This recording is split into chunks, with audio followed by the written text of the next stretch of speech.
Malam ini tanggal 24 Rajab Mudhar. Jadi tinggal sebentar lagi kita masuk bulan Sya'ban, kemudian Ramadan. Kita sudah sampai pada surah Al-Baqarah ayat 164.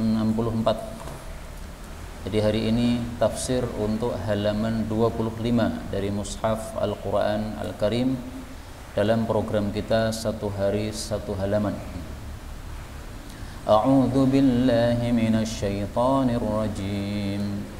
Inna fi khalqis samawati wal ardi wa ikhtilafil laili wan nahari wal fulki allati tajri fil bahri bima yanfa'un nas wa ma anzalallahu minas samaa'i min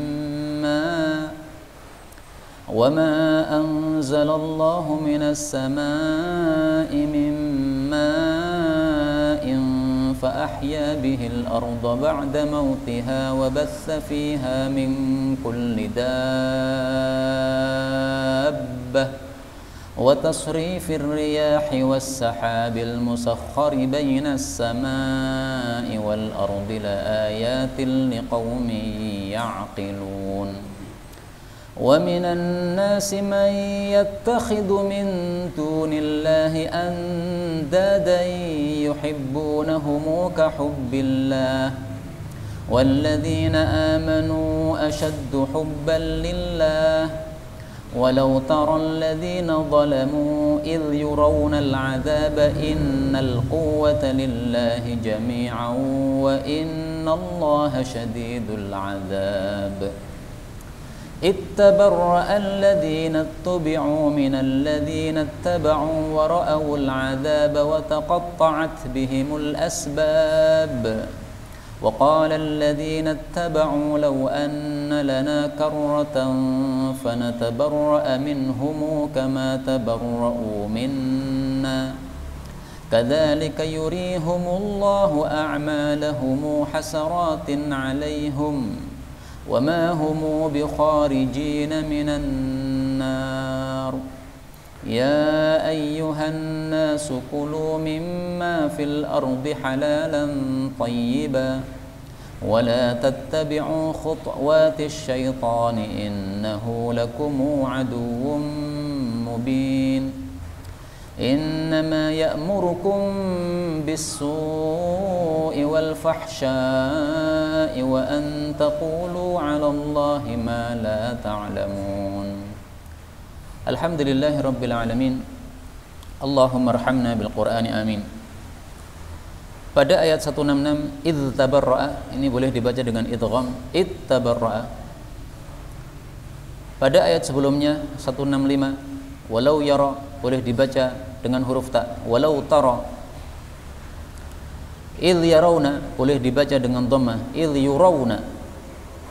Anna boleh dibaca dengan kasrah, innal quwwata lillahi jami'a wa innallaha syadidul adzab. Ini semuanya adalah qiraah-qiraah yang mutawatirah yang bersumber dari Rasulullah sallallahu alaihi wasallam.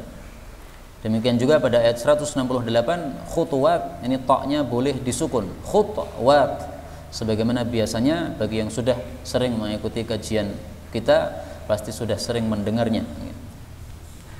Adapun tafsirnya secara ringkas, Allah Subhanahu wa taala mengatakan pada surah Al-Baqarah ayat 164, inna sesungguhnya fi khalqi, di dalam penciptaan as-samawati, langit-langit, maksudnya 7 langit, wal ardi, dan bumi, wa ikhtilafil laili, dan pergantian malam, wan nahari, dengan siang, wal fulki, dan kapal-kapal, allati tajri, yang berlayar, fil bahri, di laut, bima yanfa'un nas, dengan sesuatu yang bermanfaat untuk manusia, ya, membawa barang-barang yang manfaat untuk manusia, wa ma anzalallahu, dan apa yang Allah turunkan, minas samai, dari langit, mimma, dari air.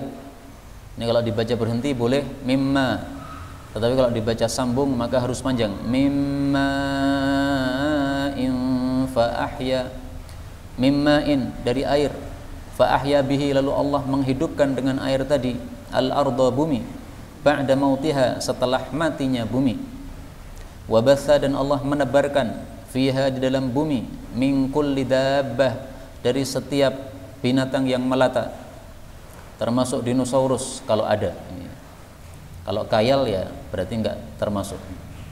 Wa tasrifi, dan dibolak-baliknya ar-riyahi, angin-angin, was-sahabi, dan awan-awan, al-musakhkhar, yang dijalankan, bainas sama'i wal ardi, antara langit dan bumi.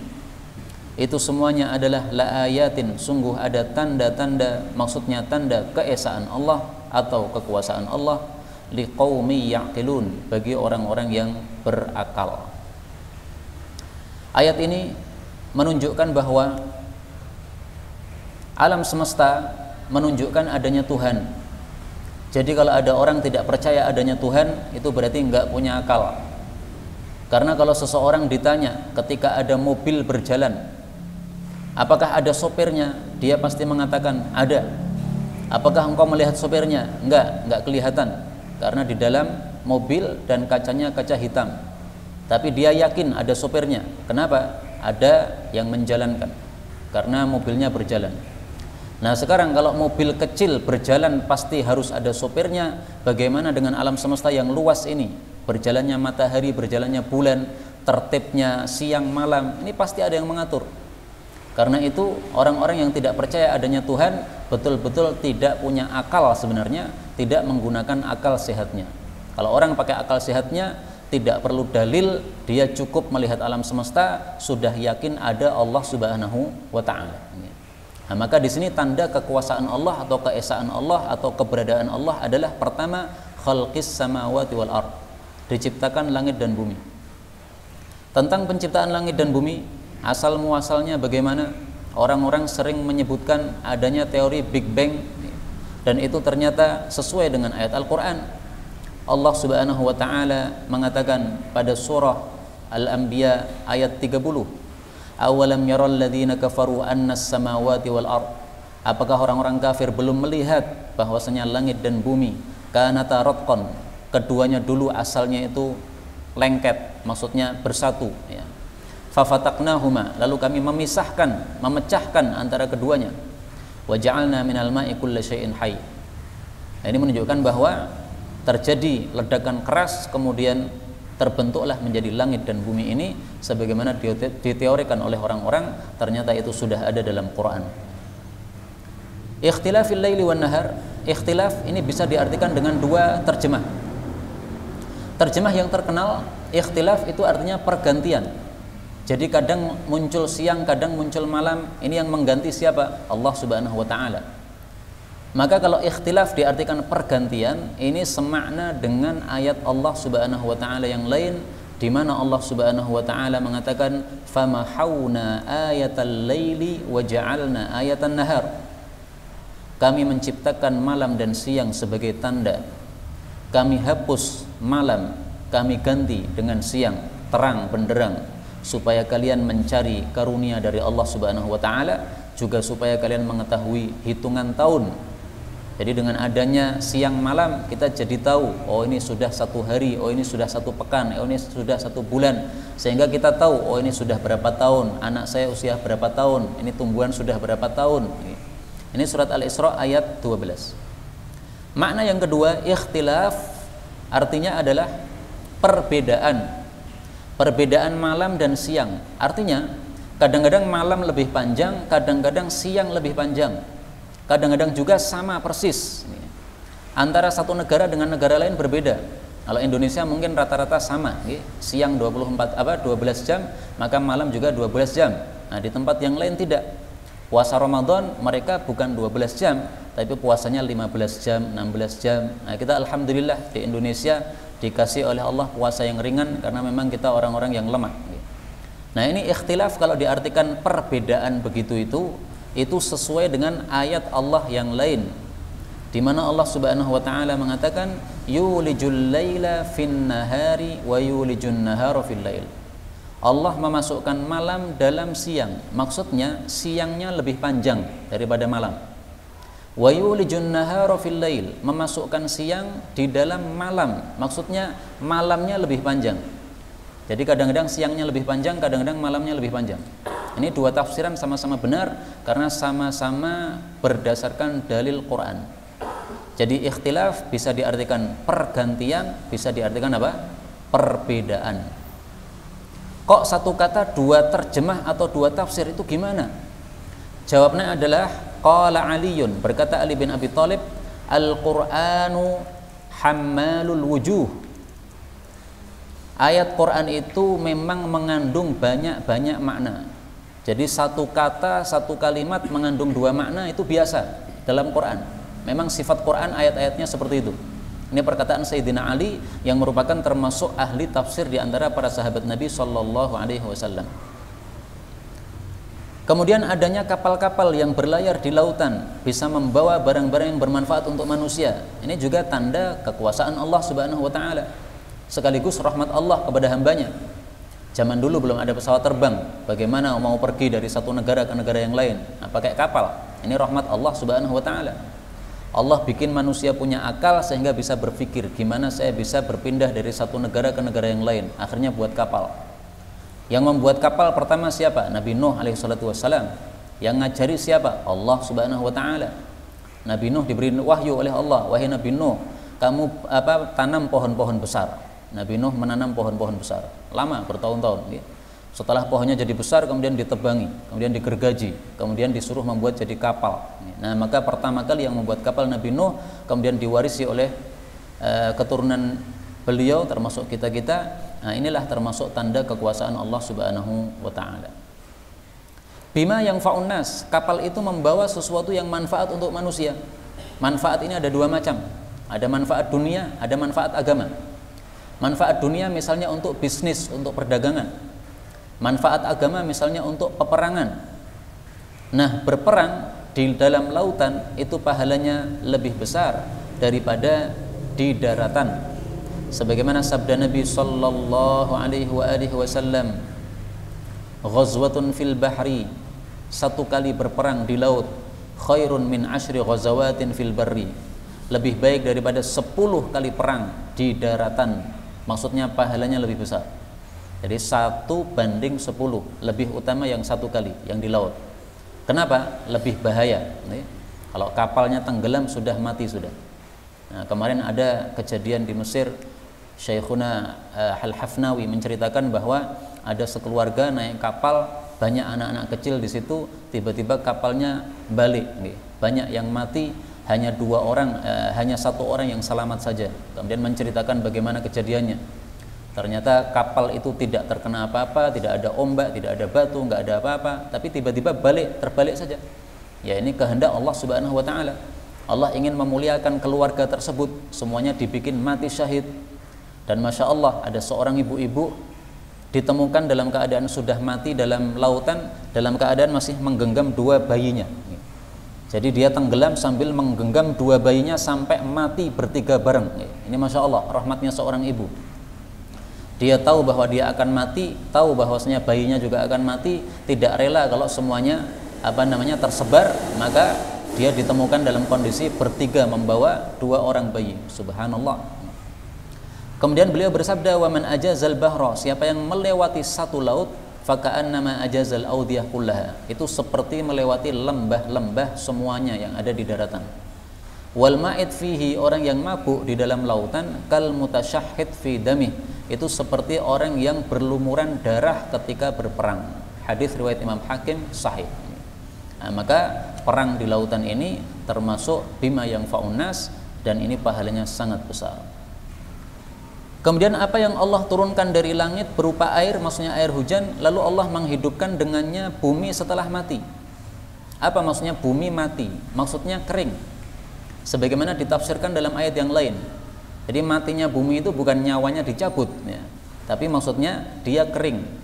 Pada surah Al-Hajj ayat 5, "Wa taral arda hamidah", kamu melihat bumi itu kering. "Fa idza anzalna 'alaihal ma", kalau kami turunkan padanya air, ihtazzat, dia menjadi bergerak. Bergerak kenapa?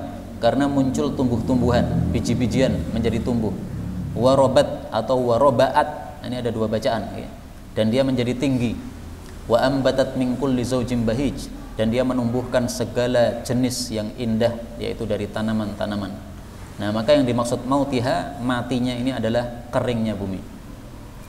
Kemudian Allah menghamparkan di bumi segala jenis binatang melata, termasuk manusia. Manusia itu termasuk dabbah. Karena dabbah itu segala makhluk yang berjalan di atas muka bumi. Itu namanya dabbah. Manusia, binatang, semuanya dabbah. Dan Allah ketika menebarkan binatang-binatang melata di atas muka bumi ini tidak dibiarkan terlantar. Semuanya sudah dijamin rizkinya, dan semuanya Allah mengetahui kamu akan tinggal di mana, kamu akan dikubur di mana. Semut, berapa jumlah semut? Semuanya Allah tahu berapa jumlah semut masing-masing, masing-masing rizkinya berapa, tinggalnya di rong yang mana, kemudian nanti akan mati di mana, Allah tahu semuanya. Sebagaimana disebutkan dalam ayat yang lain, Allah mengatakan, "Wa ma min dabbatin fil ardi illa 'alallahi rizquha." Tidak ada setiap binatang melata di bumi kecuali Allah jamin rizkinya. Allah mengetahui tempat tinggalnya dan Allah mengetahui tempat titipannya, maksudnya kuburannya nanti di mana. Kullun fi kitabim mubin. Semuanya itu dalam catatan yang nyata. Nah, dabbah ini mencakup semua yang melata di atas muka bumi, termasuk semut-semut yang kecil, itu semuanya sudah dijamin rizkinya oleh Allah Subhanahu wa ta'ala. Karena itu kalau seorang manusia mencari rizki secara haram karena merasa sulit untuk mencari rizki yang halal, itu menunjukkan bodohnya dia. Semut saja nggak pernah sekolah, dia paham bahwasanya rizki oleh Allah sudah dijamin. Tikus saja nggak pernah sekolah, dia gemuk-gemuk badannya. Saya sering ketemu di gang saya itu malam-malam, tikus itu gemuk-gemuk itu, Pak. Saya juga mengucapkan subhanallah, tikus ratau sekolah iso gemuk ternyata. Nah, kita manusia ini sudah dikasih akal oleh Allah, sudah diberitahu oleh Allah bahwa setiap makhluk itu sudah dijamin rizki, kok masih mau cari yang haram itu gimana? Ini berarti seolah-olah tidak percaya bahwa Allah itu mampu memberi rizki. Ini dengan kata lain lebih bodoh daripada apa? Tikus. Masya Allah, banyak manusia lebih bodoh daripada tikus. Yang ngomong bukan saya, Allah yang mengatakan dalam Al-Quran surat Al-A'raf ayat 179, ulaika kal an'ami bal hum adall. Mereka itu seperti binatang ternak, bahkan mereka itu lebih sesat daripada binatang ternak. Jadi banyak manusia yang lebih bodoh daripada binatang. Subhanallah. Kemudian tasrifir riyah, angin ini dibolak-balik oleh Allah. Maksudnya ada angin yang ke arah timur, ada yang ke arah barat, ada yang ke arah selatan, ada yang ke arah utara. Jadi 4 arah ini semuanya ada angin. Orang-orang Arab menyebutnya dengan angin yang bermacam-macam. Kalau dari arah selatan disebut angin Syamiyah. Kalau dari arah utara disebut angin Yaman. Kalau dari arah timur disebut angin Soba. Kalau dari arah barat disebut angin Dabur. Jadi masing-masing ada namanya. Kalau orang Indonesia namanya apa? Sama angin, angin kulon, angin etan sama. Nah, maka Indonesia ini bahasanya kurang lengkap. Kalau orang Arab lengkap. Kemudian as-sahab, awan yang dijalankan antara langit dan bumi. Artinya Allah menurunkan hujan, kemudian dari hujan itu menguap, kemudian menjadi awan. Nah, kemudian awan ini akan turun lagi hujan. Dan awan ini berjalan-jalan antara langit dan bumi. Nah, siapa yang menjalankan? Allah Subhanahu wa ta'ala. Sebagaimana dalam ayat yang lain Allah Subhanahu wa ta'ala mengatakan, wallahu alladhi arsala ar-riyaha fatuthiru sahaban. Allah itu yang mengirim angin-angin, lalu dia itu menggerakkan awan-awan. Fasuqnahu ila baladin mayyit. Lalu kami giring awan itu kepada kota yang mati. Fa ahyayna bihil ardh. Lalu kami hidupkan dengan air tersebut bumi yang sudah mati, ba'da mautiha. Kadzalikan nusyur, seperti itulah penghidupan setelah kematian.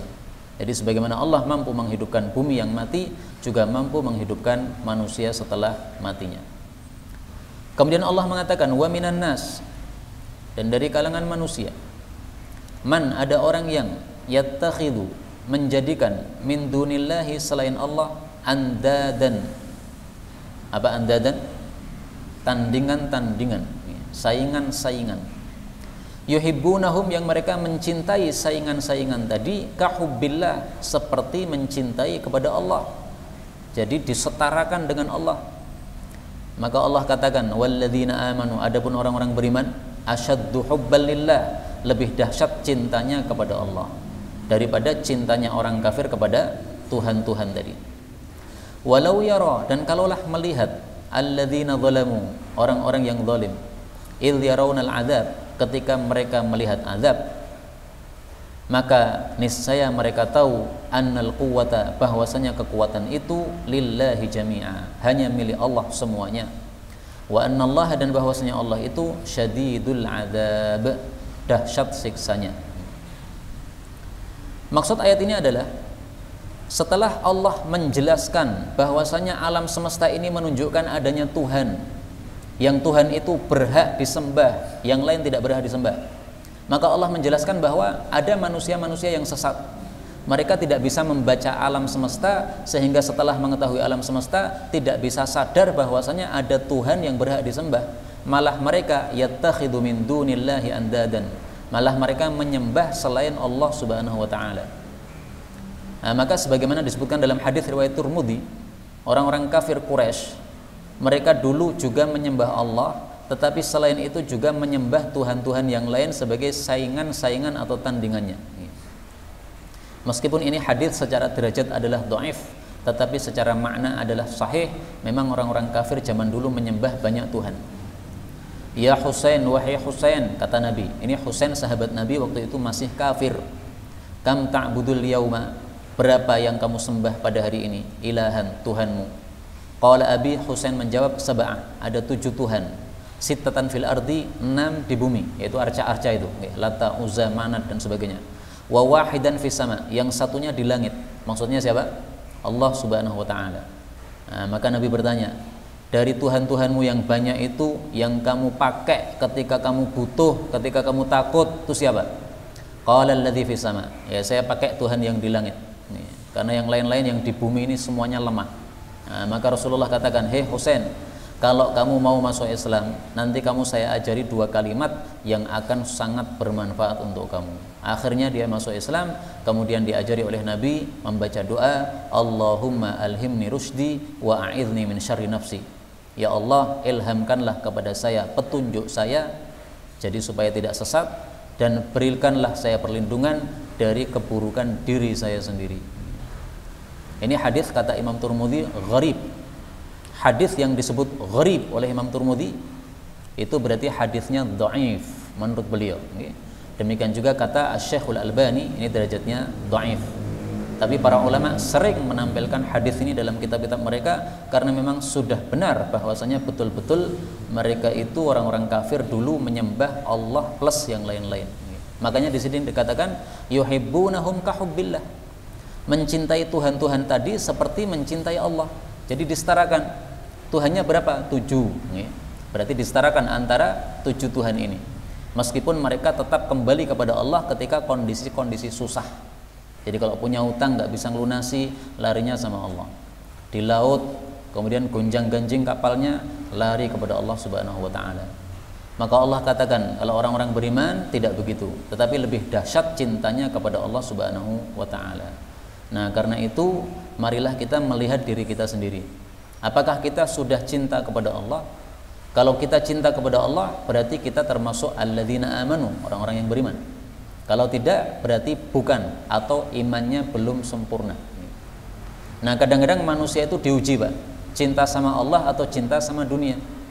Dia punya warung, warungnya laris pas adzan. Nah, dia lanjutkan terus sampai akhirnya, sampai selesainya pembeli, akhirnya sudah selesai sholat jamaah.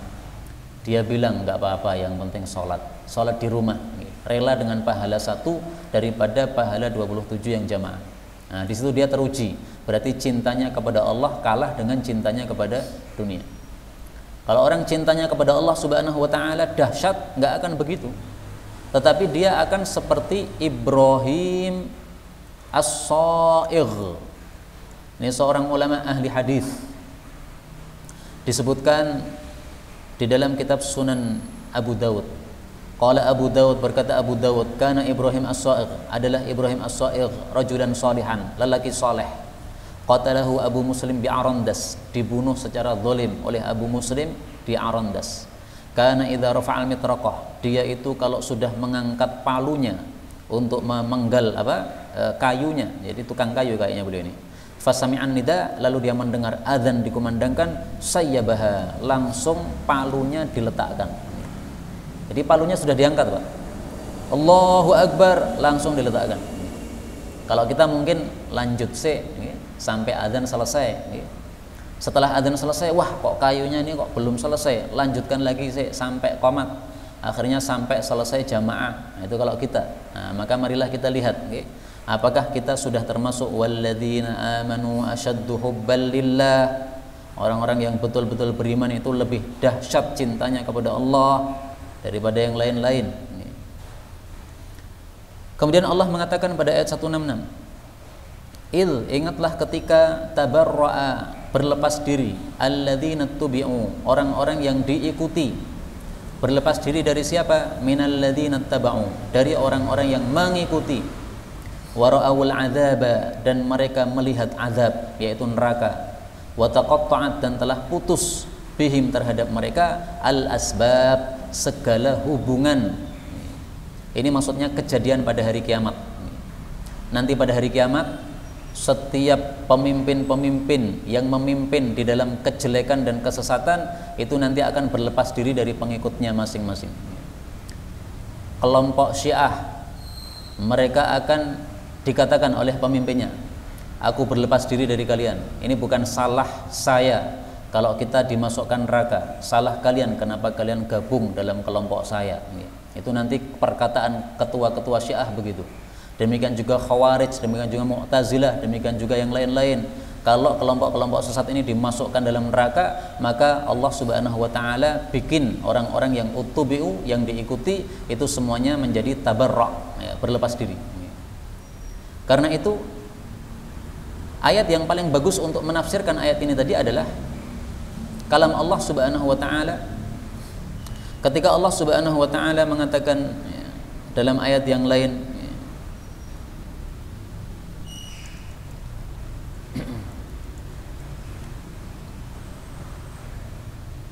Allah Subhanahu wa taala mengatakan kafarna bikum.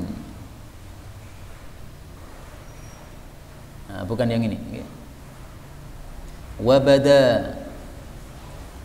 Mana ayatnya ini?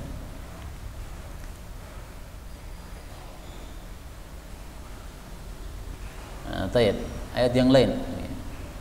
Allah Subhanahu wa taala mengatakan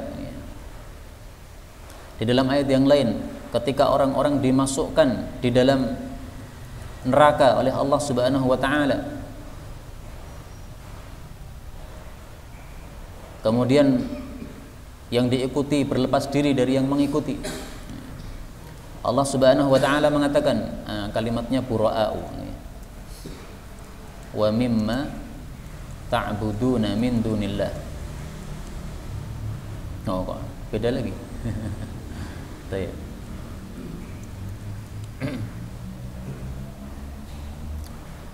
Allah Subhanahu wa taala mengatakan pada ayat yang lain bahwasanya orang-orang kafir yang diikuti oleh pengikut-pengikutnya akan berlepas diri. Nah, sekarang saya tampilkan dalil yang lain dulu. Ketika para malaikat juga berlepas diri, malaikat termasuk yang disembah oleh sebagian orang-orang kafir, maka di akhirat nanti malaikat berlepas diri. Wa yauma yahsyuruhum jami'a, ingatlah ketika Allah kumpulkan mereka semua. Tsumma yaqulu lil malaikah, kemudian Allah bertanya kepada malaikat, ahaula'i iyyakum kanu ya'budun, apakah dulu orang-orang kafir ini menyembah kalian? Qalu, maka para malaikat mengatakan, ini berlepas diri, subhanaka maha suci engkau, anta waliyuna, engkau adalah wali kami, min dunihim, bukan mereka. Bal kanu ya'budunal jin, bahkan mereka dulu menyembah jin. Aktsaruhum bihim mu'minun, kebanyakan mereka iman kepada para jin. Jadi malaikat berlepas diri. Siapa yang dulu di dunia menyembah para malaikat, malaikat berlepas diri, enggak mau ikut campur, tidak mau tanggung jawab. Salah kalian sendiri menyembah kami, kami tidak menyembah, kami tidak mau disembah oleh kalian. Kalian hakikatnya menyembah para jin. Ayat semisal ini banyak, tapi saya banyak yang lupa ayatnya. Kita tampilkan di waktu yang lain.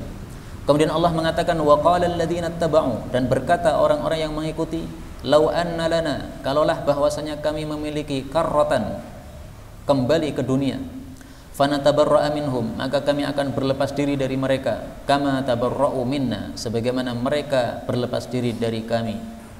Kadzalika, seperti itulah, yurihimullahu, Allah menampakkan kepada mereka, a'maluhum, amalan-amalan mereka, hasaratin alaihim, sebagai penyesalan yang dahsyat atas mereka. Jadi supaya mereka menyesal. Wa ma hum, dan tidaklah mereka itu bikharijin, bisa keluar minan nar, dari api neraka. Jadi nanti saling bermusuhan, Pak. Maka kaidahnya adalah setiap kecintaan di dunia ini nanti akan menjadi permusuhan apabila kecintaannya bukan kecintaan yang dibangun di atas Islam atau di atas kebenaran. Allah sebutkan pada surah Az-Zukhruf ayat 67, al-akhilla, para kekasih, yauma idzin, pada hari itu di akhirat, ba'duhum li ba'din, sebagian mereka terhadap yang lain, aduwun, akan jadi musuh, ilal muttaqin, kecuali orang-orang yang bertakwa kepada Allah Subhanahu wa taala. Nah, maka seorang pemimpin dengan yang dipimpinnya, yang diikuti, dulu saling kasihan, saling berkasih sayang antar mereka ketika di dunia, tapi di akhirat saling menjadi musuh. Yang mengikuti menyalahkan yang diikuti, minta kepada Allah, ya Allah, ini dulu yang memimpin saya menjadi kesesatan, maka tolong dikasih siksa yang lebih dahsyat. Kemudian yang menjadi pemimpin mengatakan, ya Allah, ini bukan salah kami, salah mereka sendiri, mereka mengikuti kami hanya memberikan ajaran-ajaran saja, salah mereka mempercayai ajaran kami. Nah, ini saling bermusuhan, saling berlepas diri antar mereka. Di sini Allah mengatakan seperti itulah Allah tampakkan amal mereka supaya mereka itu menyesal. Maksudnya gimana? Allah tampakkan amal-amal mereka di hadapan Allah semuanya lebur, tidak ada nilainya sama sekali, sebagaimana disebutkan dalam ayat yang lain.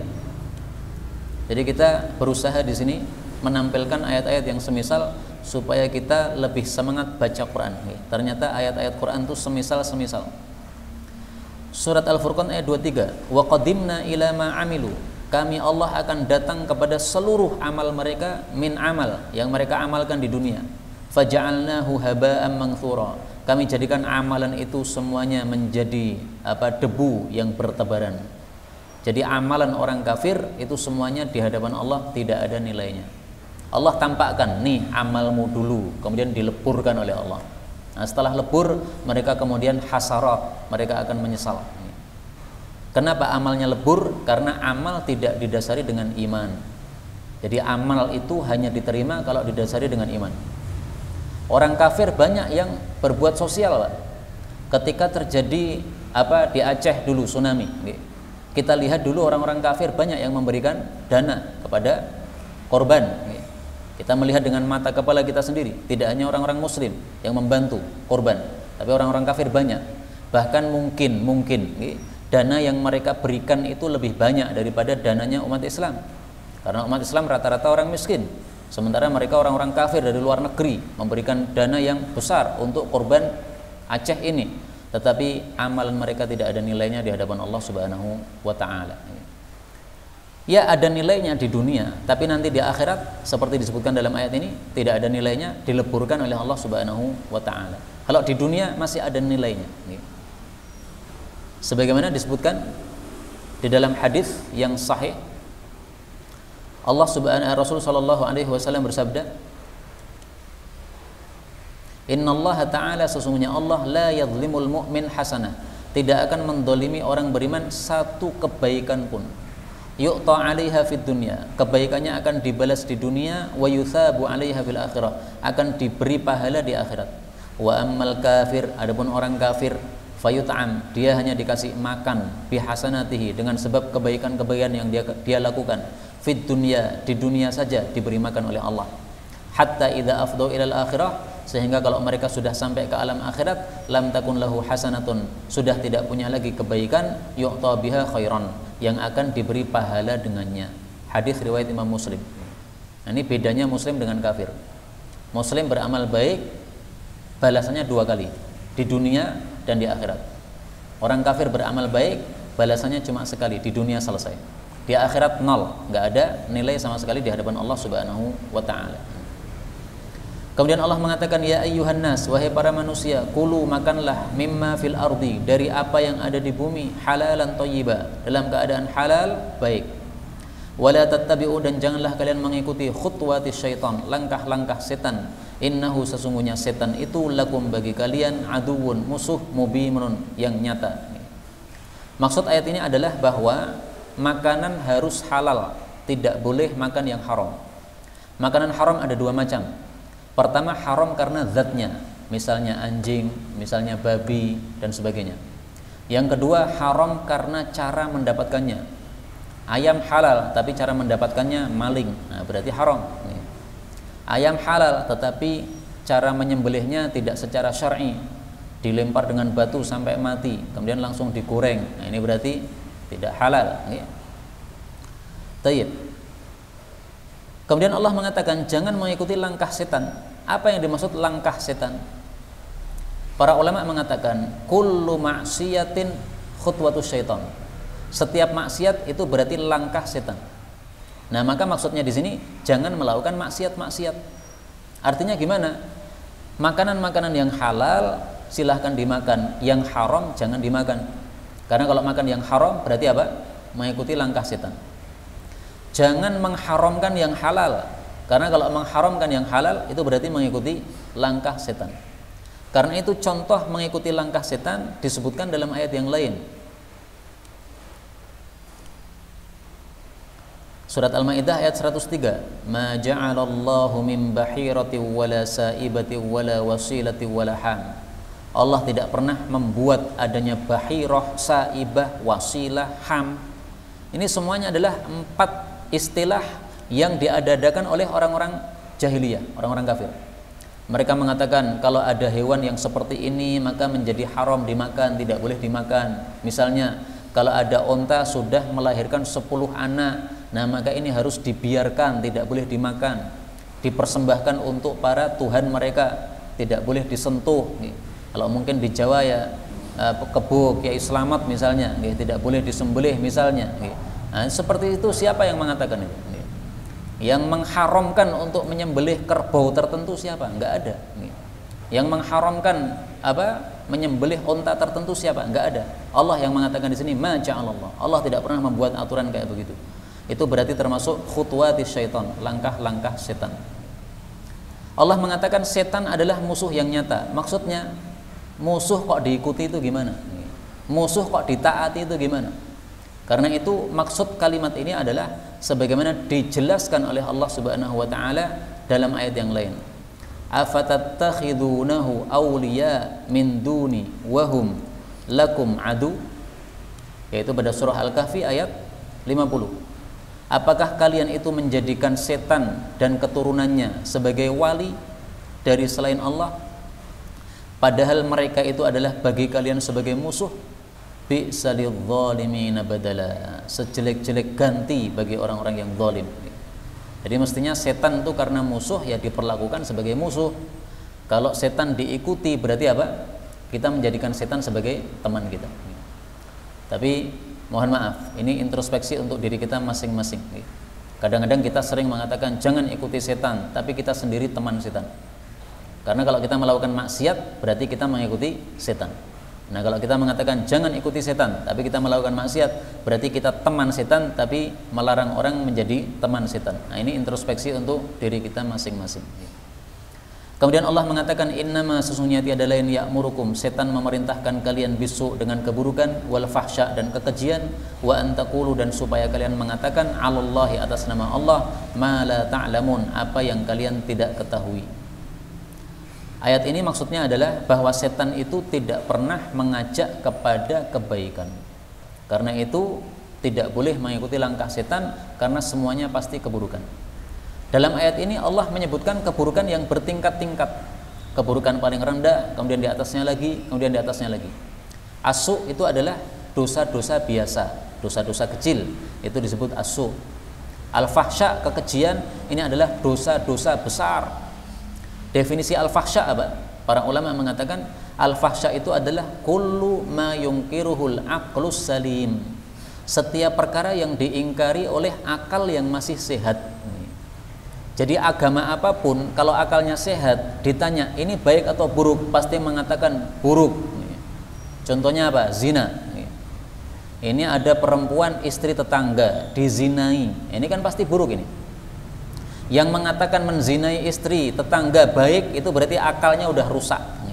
Bukan hakmu kok kamu nikmati, berarti apa? Ini akalnya rusak. Jadi orang Yahudi, orang Nasrani, orang Islam atau apapun juga kalau akalnya masih sehat, dia pasti mengatakan zina fahisyah, riba fahisyah. Ada orang miskin pinjam duit, kita pinjemi duit kita banyak, suruh mengembalikan lebih banyak. Nah ini jelas tidak masuk akal begini. Kalau akalnya sehat dia akan mengatakan orang miskin itu dibantu, bukan malah ditekak begitu itu. Ada orang miskin dibantu, kalau perlu mengembalikannya separuh aja, bukan malah minta tambahan. Nah maka riba itu jelas termasuk fahsya, dosanya lebih gede daripada su. Kemudian dosa yang lebih gede lagi adalah mengucapkan atas nama Allah apa yang kalian tidak ketahui, yaitu mengatasnamakan Allah sesuatu yang bukan dari Allah. Misalnya apa? Mengatakan ini halal, ini haram, tapi ngawur. Ini halal, dari mana tahunya halal? Pokoknya menurut saya halal aja, supaya orang-orang pakai. Vaksin apa? Halal. Halalnya apa? Dalilnya apa? Serang ngerti lah, pokoknya gen payu lah. Nah itu berarti termasuk apa? Taqulu 'alallahi ma la ta'lamun. Sebagaimana disebutkan pada surat An-Nahl ayat 116. ولا تقولوا لما تصف ألسنتكم الكذب هذا حلال وهذا حرام لتفتروا على الله الكذب. Jangan kalian mengatakan apa yang kalian inginkan untuk diucapkan oleh lidah-lidah kalian dengan kedustaan. Ini halal, ini haram, supaya kalian itu mengatasnamakan Allah kedustaan. Jadi kalau mengatakan ini halal, ini haram tanpa dasar, itu sama dengan mengatakan ini menurut Allah halal, ini menurut Allah haram. Karena hukum halal haram itu kan haknya Allah. Nah begitu kita mengatakan ini halal, itu seolah-olah kita mengatasnamakan atas nama Allah Subhanahu wa Ta'ala. Karena itu hati-hati, jangan mengatakan halal sesuatu yang kita tidak tahu halalnya. Sampai hari ini saya sering ditanya orang, gimana hukum vaksin COVID? Saya mengatakan syubhat, orang mudeng aku. Halalnya dari mana nggak jelas. Yang mengatakan halal tidak punya bukti-bukti halalnya. Kalau dia punya bukti halalnya, datang ke tempat pembuatannya, melihat prosesnya bagaimana, itu punya buktinya mengatakan halal. Asal aja nulis halal, tetapi apa? Dia tidak pernah membuktikan sendiri. Maka sampai hari ini saya tidak berani mengatakan vaksin ini halal atau haram, tapi syubhat, tidak jelas. Karena memang betul-betul meragukan. Karena itu hendaklah kita berhati-hati, jangan mudah-mudah menerima perkara-perkara yang syubhat. Jangan katakan halal, jangan katakan haram kecuali jelas ada dalil hujjahnya. Wallahu a'lam bissawab. Inilah yang dapat kita pelajari, benarnya dari Allah, dan apabila ada salahnya fa astaghfirullahal azim li wa lakum.